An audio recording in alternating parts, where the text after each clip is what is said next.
often get asked to do in a traditional yoga class is pigeon pose or half pigeon, sleeping pigeon. It can be called all different things. I want to show you good alignment in pigeon, and I also want to show you some variations that are wonderful and acceptable for you to take in any of your classes if pigeon just is not for you. So we're going to start in a down dog because traditionally that's where your teacher is going to take you from to get you to your half pigeon. So we'll start in our down dog. And we're going to take pigeon on the left side here, this first round, so you can see the alignment from that side. So from my down dog, I'm going to inhale to a three-legged dog. Then I'm going to exhale forward, and I'm going to bring my left knee to my left elbow, my right foot to my left foot to my right wrist. I'm going to extend my back leg and reach it far behind me, and then kind of find a lift here. So I am a little less specific about finding your front shin to be parallel. So many teachers are going to tell you to really parallel that shin and find your half pigeon. I'm much less specific about that because I feel like it puts a lot of strain on the SI joint, the sacroiliac joint, and the knee. I prefer that you keep that foot closer to you. So what I like to tell my students to do is inhale and then exhale forward and place that leg down where it falls. That's what I find is going to be the best alignment for you. So from there, you're going to make sure you're flexing through your front toes and you're engaging through your pelvic floor to find a lift and a length here. You can look back at your back leg and make sure it's straight. A lot of times you'll see that that leg turns out and the foot is turned out. We don't want any of that. We want the foot tucked under. And many people are more comfortable here with some props. So I'm going to show you some options. You can take a blanket underneath that left hip to find a little lift here, just to find a little support. Or if you're even higher than that and you need a little more support, you can even take a block, and that's okay.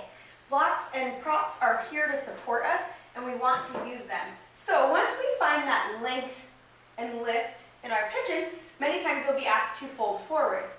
So I recommend that when you start folding forward, you fold to your forearms or maybe even to a block on your forearms and see how you feel. If this is okay for you and you want to take it further, then you can bring your forearms down. And again, even further, if you feel okay, you can then start to reach your arms out long and fold till your third eye connects to the mat. So that's the space between your eyebrows. And then you can relax here. Again, the whole time your left foot is flexing. So that's a great option. I want to show you that from the other side so you can see on the video different sides here. So we'll inhale the right leg high and we'll come forward. Just bringing that shin across to where it falls.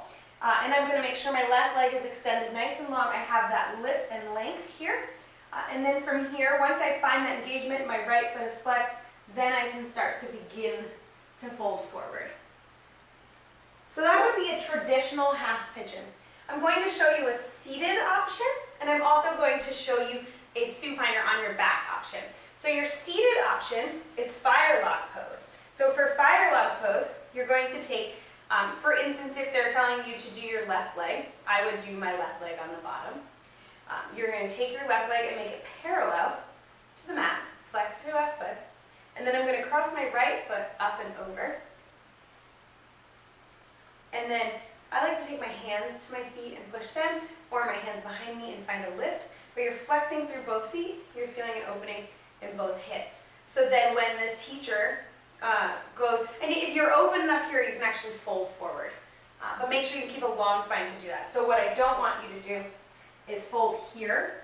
That takes the stretch out. If you're lifted and you can keep lift and fold, then you can fold forward. So when the teacher tells the students to, tuck their back toes and go back to three-legged dog, you can take your hands behind you, place your feet on the mat, and you could just windshield wiper your legs side to side, and that's a great option as you switch sides. So then when they switch sides, you're just going to switch sides. It doesn't really matter which side you do as long as you do both. So then for me now, I'll take my right leg on the bottom, my left leg on top. You'll notice for me that I'm kind of tight here, and I have a big space between my knee and my foot.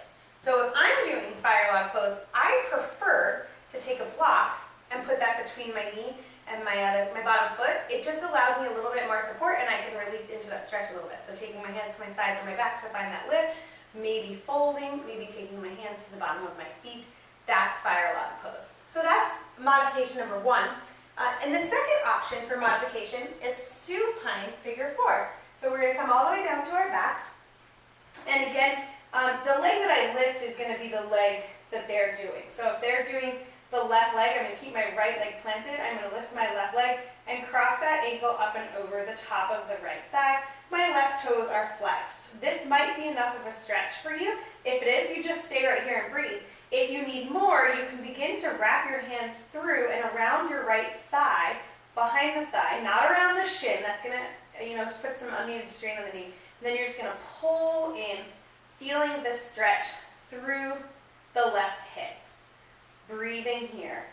And then when they say to switch, you'll take your legs down. You could windshield wiper your legs.